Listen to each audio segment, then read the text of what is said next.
ปทอนเดี๋ยวถามไว้ก่อนปทอนอายุ70ปลายนี่นะ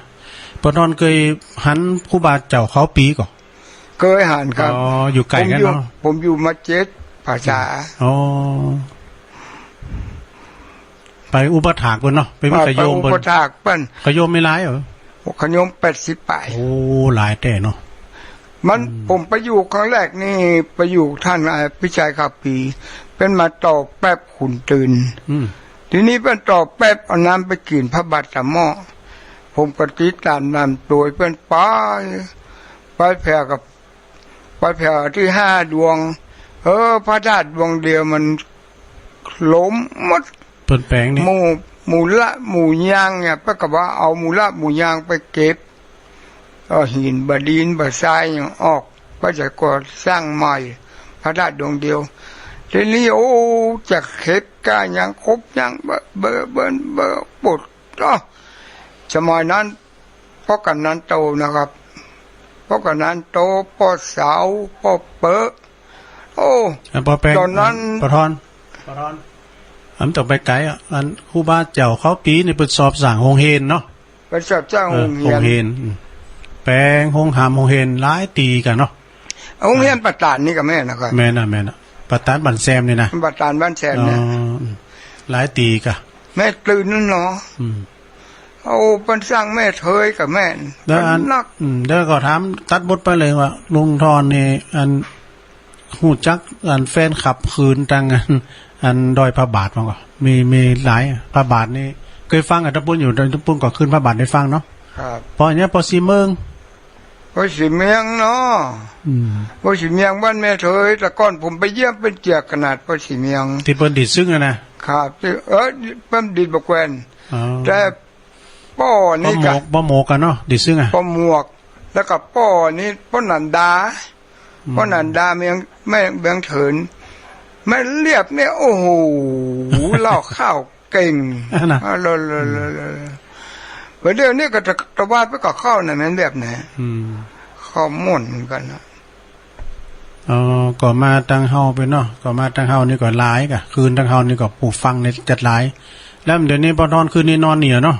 ครับพวกก็ไปด้วยกันมันพวกก็ไปด้วยกับตู้ลุงเฮาก็ต้องวางแผนนะบ่ทอนแล้วก็เขาจะปิกวันใดกันตอนนั้นอันปิกเนี่ยมีปัญหาเขาต้องวางแผนวันรถเขาจะปิกเนี่ยมาขี่ฟาวมาขี่ฟาวนะรถอ่ะคือจะบอกผมกับจะไปบ้านประจานวันนั้นผมไปสวนมันไอ้เป็นห้องไอ้บางคนกับห้องแก้วข้าวมาฟ้องกับดาวตกแต่ผมไปถามท่านคุบาขับปีนี้ว่าบัดใจดาวตกมันเป็นแก้ครอบมันเป็นไอ้ฉลบบัตรฉลบเบิดเนาะถ้ามันตกมันจะอ้อนตะแกนโคกนี่มีมันก็แหลกมันก็บ้านแล้วบ่ทอนได้มาหลายอ่ะได้มา2 แกนไปบรรจุจะบรรจุจะฮึตุนานบรรจุแกนหนึ่งได้โอ้ผมมาใส่ช่องมาหมดแล้วแต่ของนี่ก็เกมแบบเหมือนกันน่ะเกมมันเกิดในส่วนผมเมื่อเดือนนี้ผมมาฤดูหนาวนะในส่วนผมมีฮันตี้รถมิโครมันบ่ยอมจกเลยมันเป็นอายออกมันเป็นหัวปวกเป็นหูแล้วอายออกผมไปคูดประคองกับมือลูกผมไปดอกมันชืนได้มานี่สัก2 วันเนี่ยมันเข้าไปกลางต้งประหารใส่เป็นห้องแก้วข้าวแล้วก็มาฮื้อถ้าอย่าอ่านตู้ลุงนั่นก็ไม่ได้วางเลยวันนี้เงินดีที่ชุดที่จับกันมายังแม่สุกันทาเป็นกับฝากซองมาแล้วก็แม่เลยเป็นกับฝากซองมาเนอะขอบคุณเนอะแล้วก็ปิคิดาไม่ให้ปีไปให้แล้วเพิ่นได้ยินฟังระบาดหมดละเป็นกับฝากซองก็ผมมาแต่ตัวผมก็ตั้งใจจะมาทำบุญอยู่แล้วแต่ว่าเรื่องไอ้นี่มันไม่มีปัญหาถึงใดถึงกันคนเขาอยู่ไหนมันก็จะตายเหมือนกันเนอะพ่อแม่พี่น้องมันอยู่บ่ได้อะแกนี่อู่ว่าตายใจอ่อนน่ะผมประหารและมหาเศรษฐีโอ้โหโรงแรมBCพ่อแม่พี่น้องเคยกับหารกับพัทยา110 180ตายไปผู้จัดการโอ้ยได้ล่องแก่นเดียวบ่มีอย่างสัก อย่างเงินทองป่องปีเมก็ได้พัดที่เนี่ยเจ็ดตัวมันก็บอกมีความหมายอ่ะบัดไม่คิดนะอย่างผมนี่เป็นตะวันก็ประเดี๋ยวเนี่ยนะครับ เตียงนะครับเตียงนี่ว่าเตียงเนี่ยได้4 โมงแล้วจ้ะเป็นตะวันก็4 โมงก็จะเข้าเนี่ยมันก็ต้องจ่ายค้างเนี่ยฮะบัตรจ่ายเนี่ยวันก็จ่ายเนี่ยคืนพ่อแม่พี่น้องแล้วเดี๋ยวอู่กันเรื่องนี้ก่อนกำยังพองนี่กำข่าวกำคือยังมีพองของปทมีกำข้าวกำจ่อยกำข่าวกำคืออย่างเนี่ยเจ้าสุวัตถ้ามันก็อันเก่านั่นนี้ใช่กะอย่างเพลงนางบกคำบนว่านะผมก็ได้มีผมแบบเอานักก็ไม่ได้นะมากินเวลาเพื่อนแจมไม่หน่อยกับแจมไม่หน่อยเอามาสักไปก้อยนี่ก็เอาไงลองแจมหมดแล้วต้องไก่ปางหน่อยไหมอ่ะไก่ปางหน่อยนางบกคำบอกว่าอะไรพ่อพระฤาษีไปกับไปเลี้ยงไปกับที่นี้ไปกับไปปะแต่เจ้าสุวัตนี่ก็ไปก็ขึ้นแล้วก็ว่าก็ฟังลาหมูจุงปีน้องจะขายตามน้องกะเลี่ยงเพลงนางบัวคำคอยตามละบอมเปียกในธรรมพระเจ้าที่ต่อบุตรเขาเจ้าสุวัตกับท่านตุยมาอันนี้ต้นฉบับแรกนะครับก่อนจะลาวันนั้นไม่อ่านชวนนางน้องกันละคายบอกฮีดาว่านางได้จาแล้วยังปู่กับเจ้ากินกู้ชูวัดหนอไทยวันหนึ่งลงไว้ก็ตั้ง2 กูจังเข้าป่าดงกวางก็ตั้งเจาะหาเพียกมันมีตังมักฉันจมเปียงไฟฟ้ามะม่วงหิยาก็หนุ่ยก็สุกงามดีสุกรังโกยเป็นวีก็สุกงามดีหอมอ้วนเป็นมุ้งว่าลามวนลูกไม้ของจันมีตังหัวมันกุกาโกยอ้อยย่อยายเป็นทอยอยู่ตามูตีริมต่างเอาใจอีกกันน้ออายุ78แล้วมันอิดครับมนดีเนาะอันนี้เป็นจ้อยน่าเจ้าสุวัตนำบัวคำเนาะครับเจ้าสุวัตนำบัวคำมันมีหลายตอนตอน 1 ตอน 2ตอน 1 ตอน 2มีเขาห้ำก็ไปหยั่งเนาะเขาห้ำเนี่ยนะเขาห้ำว่าขึ้นแล้วเนี่ยได้ยินแม่สายทองบนเราเขาห้ำเรื่องงานวันแม่ก็คุณปอคุณแม่เนี่ยโอ้ดีคืนนั้นพระบาท7 โมงได้แม่สายทองบนเราแม่สายทองธัญแก้วนะเปิ้นเราเรื่องคุณปอคุณแม่นี่กันวันที่12เปิ้นจะมีงานหรอกแม่สายทองปะกันนั้นบ้านประจานมันพูกเนอพอทอนหูจักวะเหรอหูจักอ่ะผมหูตี้ไปบ้านไปบนแม่สายทองปะกับมันพูกบ้านประจานเนอแม่สายทองผมก็ฝากกันหน่อยเนอสุกกลางวันนกแม่ปู่โทน้องไทยแม่ชายท้องเอ่ยป่อยังบ่ทันได้ไกลน้องไทยไปกลัวจางเหล่าจ้ามีบ้านหนึ่งนั้นจุนทันได้ไปพักที่นอกศาลานายเปลี่ยนไม้ออกมาอู้ใจนิดหน่อยเตอนา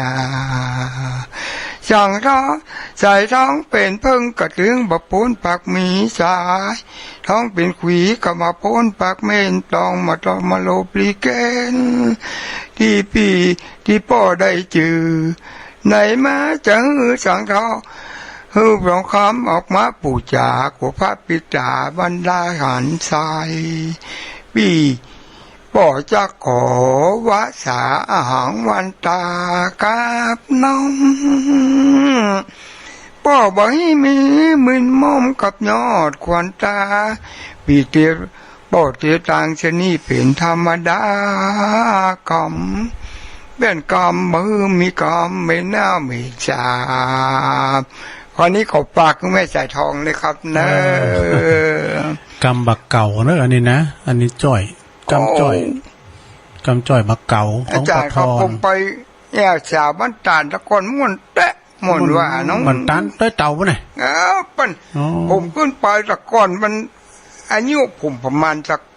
ชาวป่า คัดเรียกแล้วแต่พอดีอายุ21ผมขึ้นไปเป็นพายคากันปุดเข้าปั่นฝ้ายกันอยู่ตัวโอ้ สมัย ปั้น ก่อ นะ นสมัยก่อ ผ น มก็ขึ้นไปผมก็ล้อเล่นไปได้ปุดข้อไหลมาผมถึงพ่อถึงลูกถึงแม่ ผมว่าน้องสาว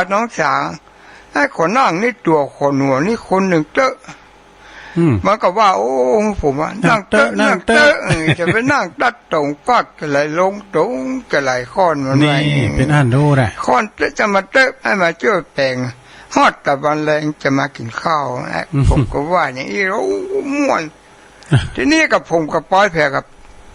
เด็กมามอกนี้พี่น้อยพี่หนานเป็นหน่อมากะผมก็ถามเนี่ย อืม ชาวว่าก็ตอบว่ามันมีพี่น้อยพี่ไอ้นั่นเคยมีแต่คนเคยวิ่งหัวตาแป้ง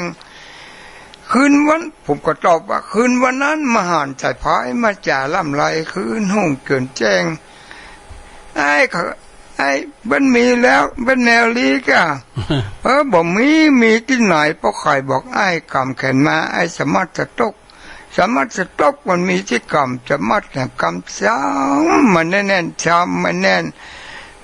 น้องเขามีแล้วก็บ่มีคนว่ามีจะเขียนบัญชีไปกู้นวัดจะดีจะตัดไปกู้สนามเพื่อนมาถามว่าน้องแมวลีสวัสดีครับ อันนี้เป็นกำอู่สาวบักเก่าเนาะ ชาวบักเกาก ำบักเก่าแต่เป็นข้าวหำกำคืออะไรได้อย่างน้องที่เขาอย่างกินมาฮก มาฮกกับโมง5เนี่ยน้องชื่อหยังชื่อแองดี้แองบอดี้แองแตกแองบอดี้เนี่ยผมว่ารุมทองว่าน่ะสีแดง เป็นอย่าง ทีนี้ผม ไป ก็ นะ ว่า ผมก็ลง เอา จาก ไก่ไม้หน่อยไก่ไม้หน่อยจากคุณตื่นไปแปลกับ ผมก็ข้อแม่ยูโพดบ้านตานข้ามมาปดก็มันไปคามีจ้าหลายไปฉี่ชะล้อชอชึงเปรียชาบ้านตานผมก็เอาย้อยไปหน่อยผมว่าใจลูกละก่อนลามานอนแม่เมาะจากเลาะติ่นเทิมด้วยมาภูเขาใหญ่น้อยตัวต้นกระเบาสายบรรลุเมาทุกเช้าต่างให้ตั้งลุ่มเจ็ดปีนตั้งบนเด็ดไม้อยู่ในโทท้าย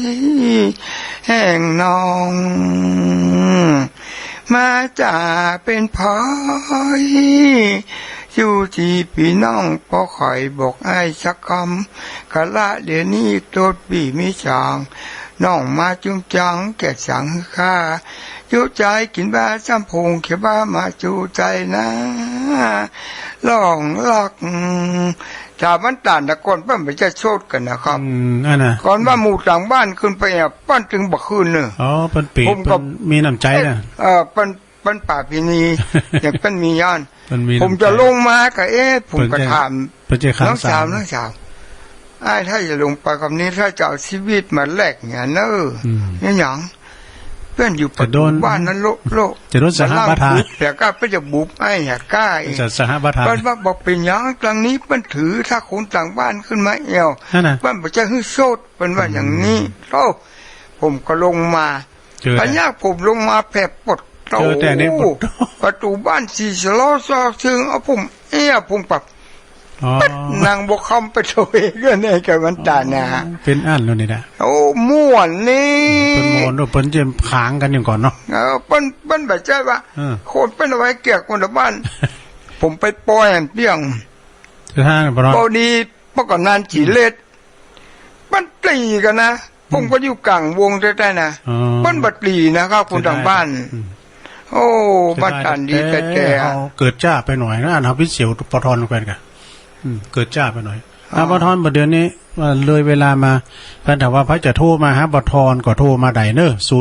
0899556506เนี่ยนะแล้วพูดนั้นไม่เคยหันตัวจริงเสียงจริงปทอนก็ไปเนอะที่ดอนจันเนาะไปที่ดอนจันเนอะข้าผม วันพุธผมจะไป เอาเข้าใกล้ๆ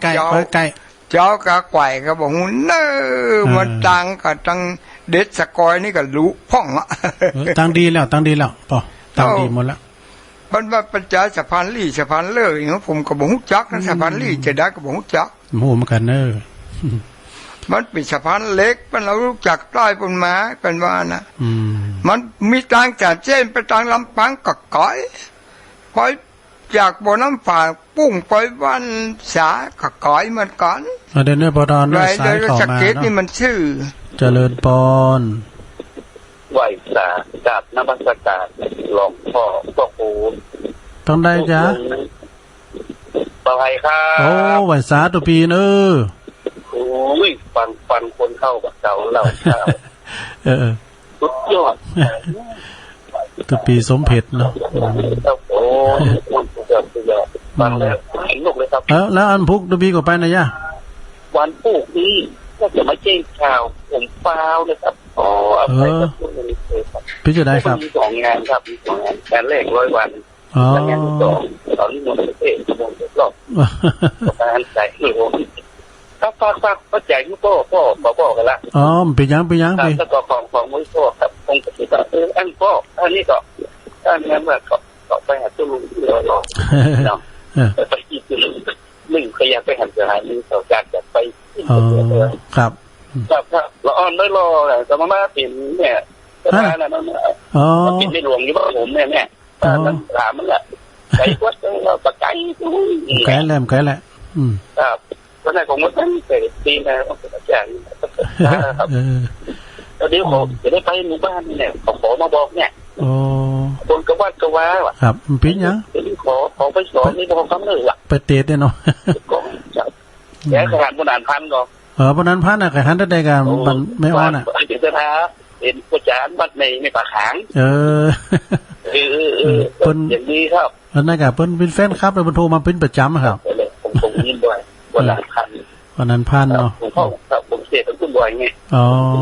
อันนี้ก็อาชีพวัดวันนานพันนี่ก็ไปก่อสร้างข้างแต่งกระเปิดครับ อ๋อเป็นพิศลาด้วยนะ วัดหมดฝ่ายครับ โอ้ ก็เป็นก็เข้าขึ้นกับวัดหมดฝ่ายครับ อ๋อครับ แล้วก็มาแยกคือเข้าเป็นวัดไหนก็ได้ครับจะบุกเปิดก็เป็นวัดนั้นวัดเจ้าแม่ อ๋อครับ ครับ โอ้ครับขอบคุณครับไหวซาเนอร์ครับไหวซาทุกปีครับ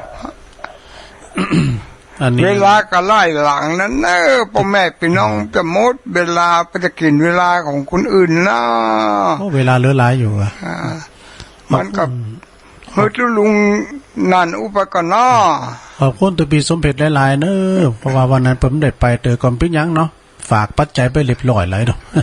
ก็ มัน พี่ธร เป็น รม ยั ดาง อยู่บ้านชาตู้ก็ได้นะครับเนอะ เพิ่นพี่ตุเจ้าใช่กันโทรเข้ามาดำเนิน089-955-6506จะอุดโดยปทรก็มาโทรก็เข้ามาเวลาทั้งกึ่งชั่วโมงปทรเนอะเดี๋ยวเวลาเหลือหลายอยู่ปทรนั้น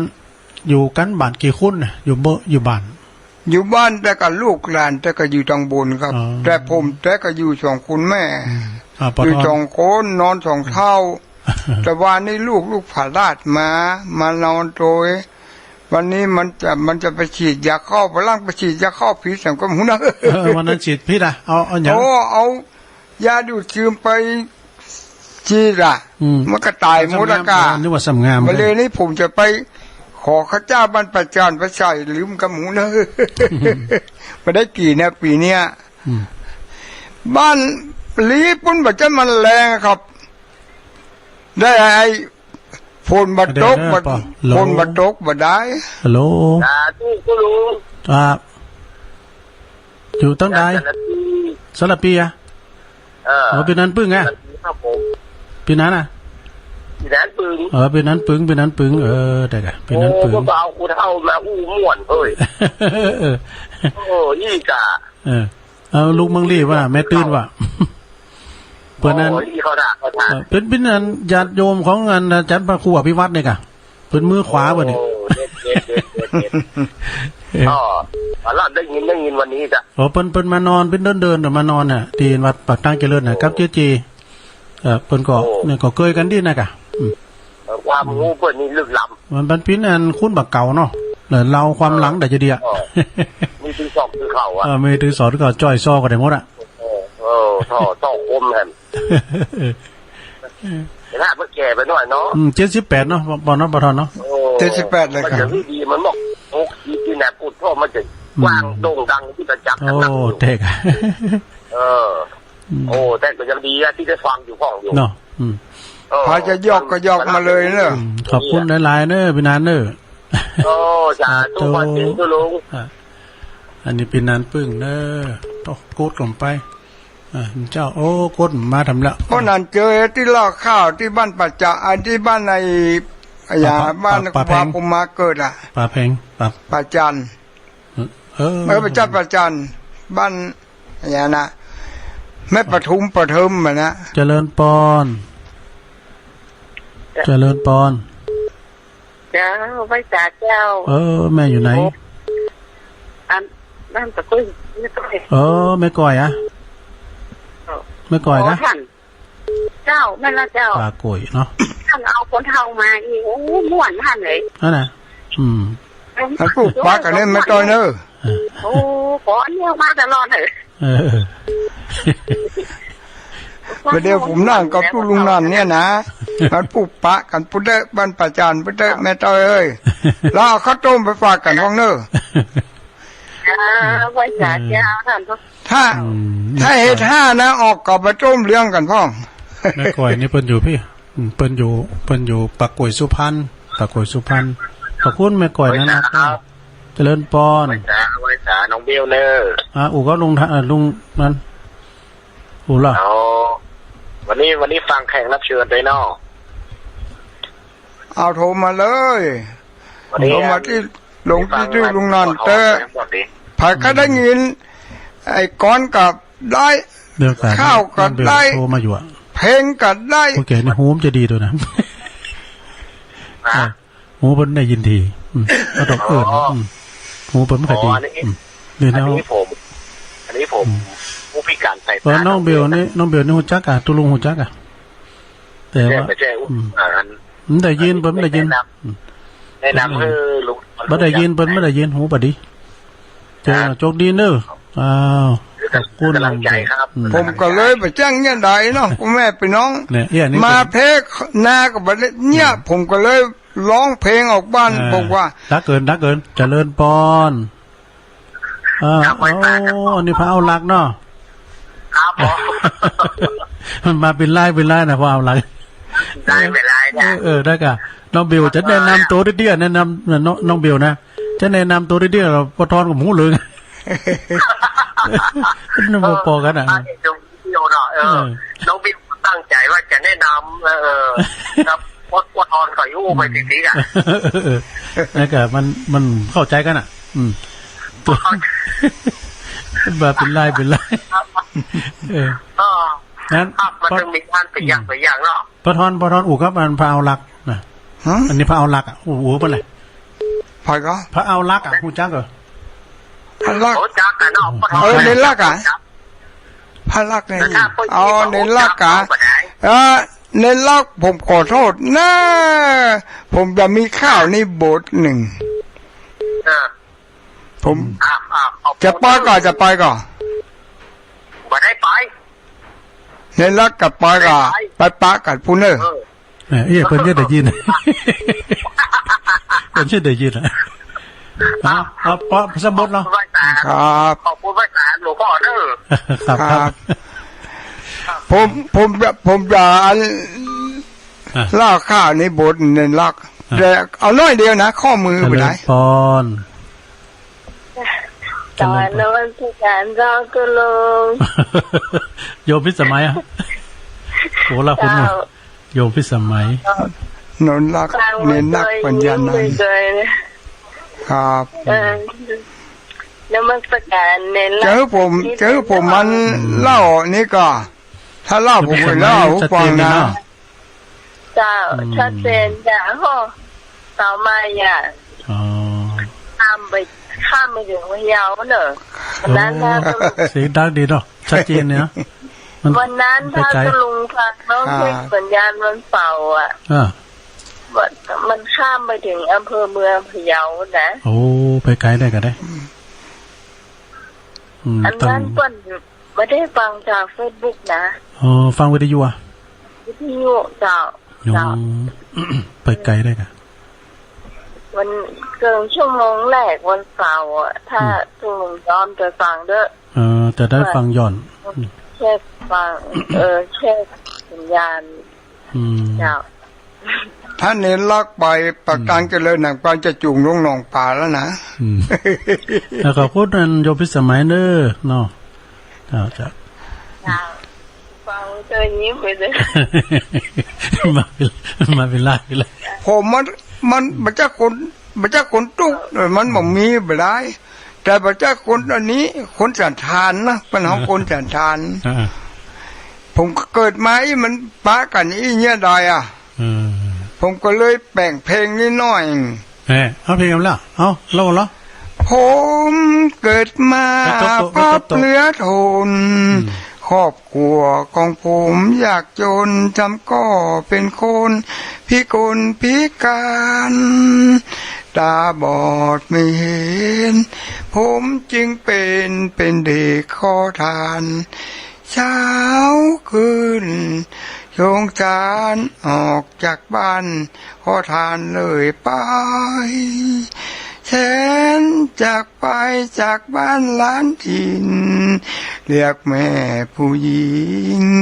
หากินเขาหมิ่นจินดีนี่เวนเหลือลายอนาถเหลือล้นผมต้องทนขมขื่นดวงใจถามแม่ที่ไรแม่ร้องไห้ทุกทีพี่น้องผมมีมากมายบางคนก็แทบอดตายสิ้นอายเพราะหิวทันทีขอทานเข้ามาฐานะว่าผมเป็นพี่กล้วยอ้อยติดมือพอดีฝากน้องผมนี่จัก2-3 ค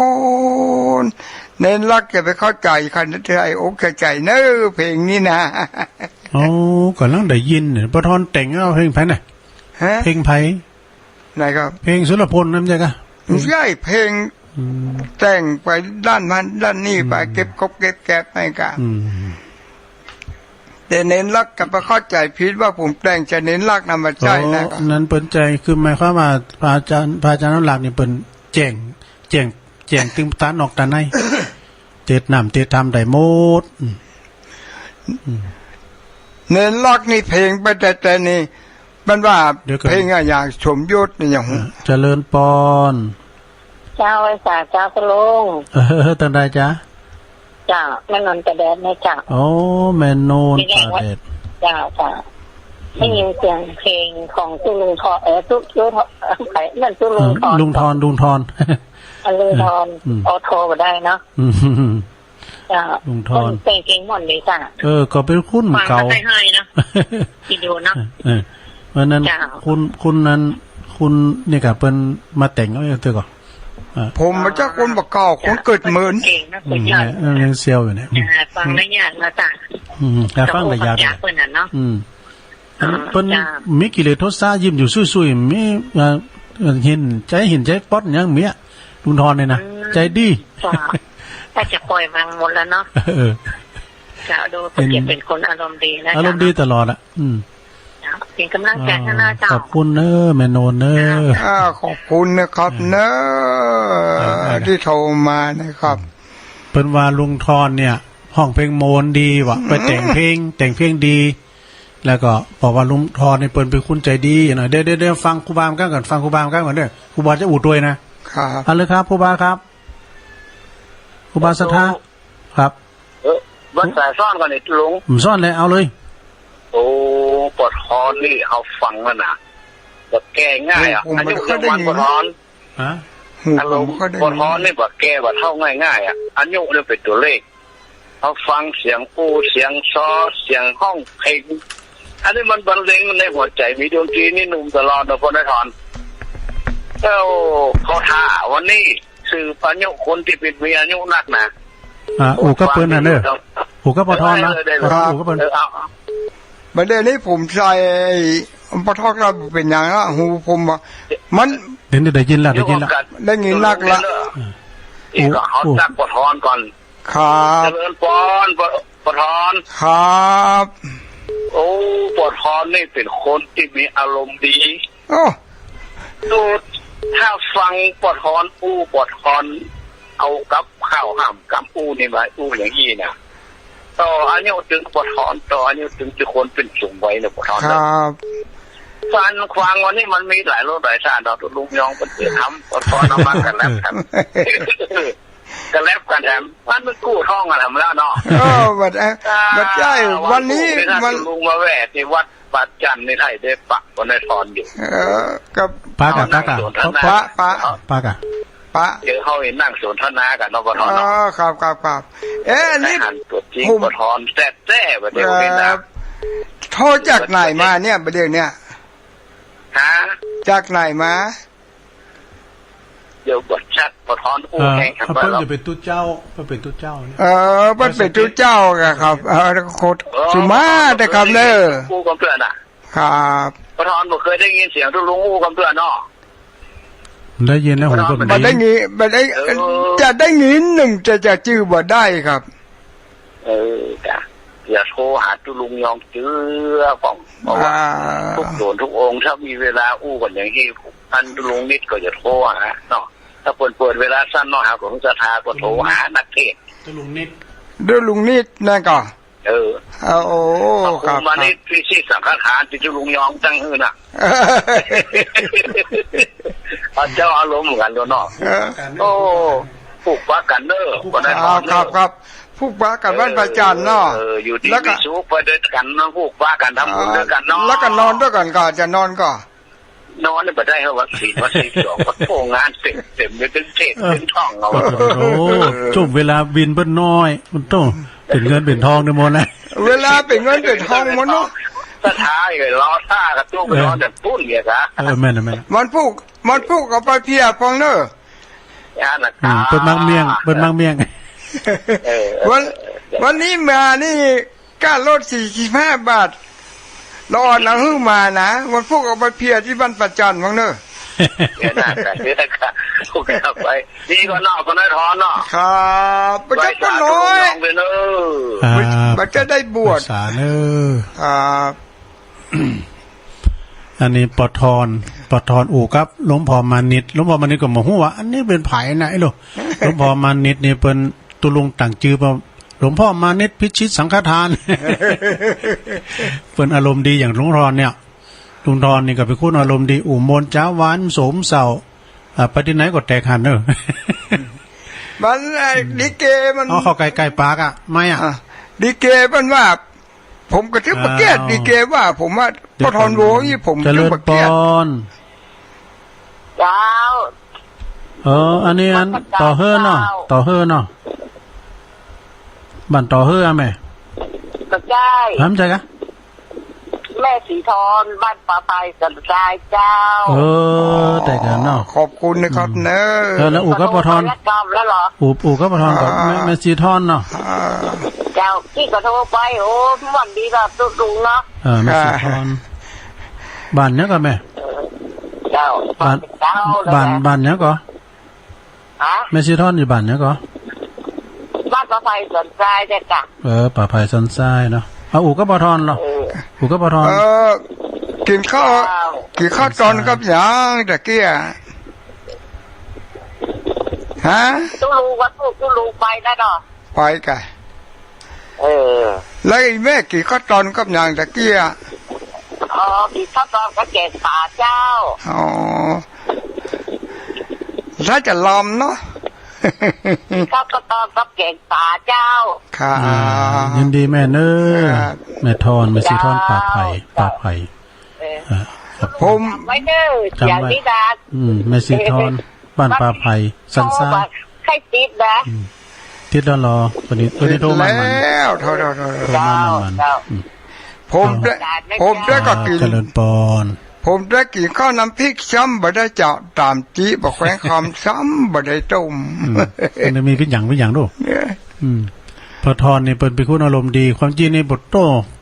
ก่อนที่จะมานางอู่กันนี่สถานีวิทยุนะเปิ้นคุ้นมาอู่หันโมดอ่ะเจ้านะเสียได้อันติมนอ่ะมีจัดหลายเปิ้นเอามาอู่นี่ลืมมาจ้ะ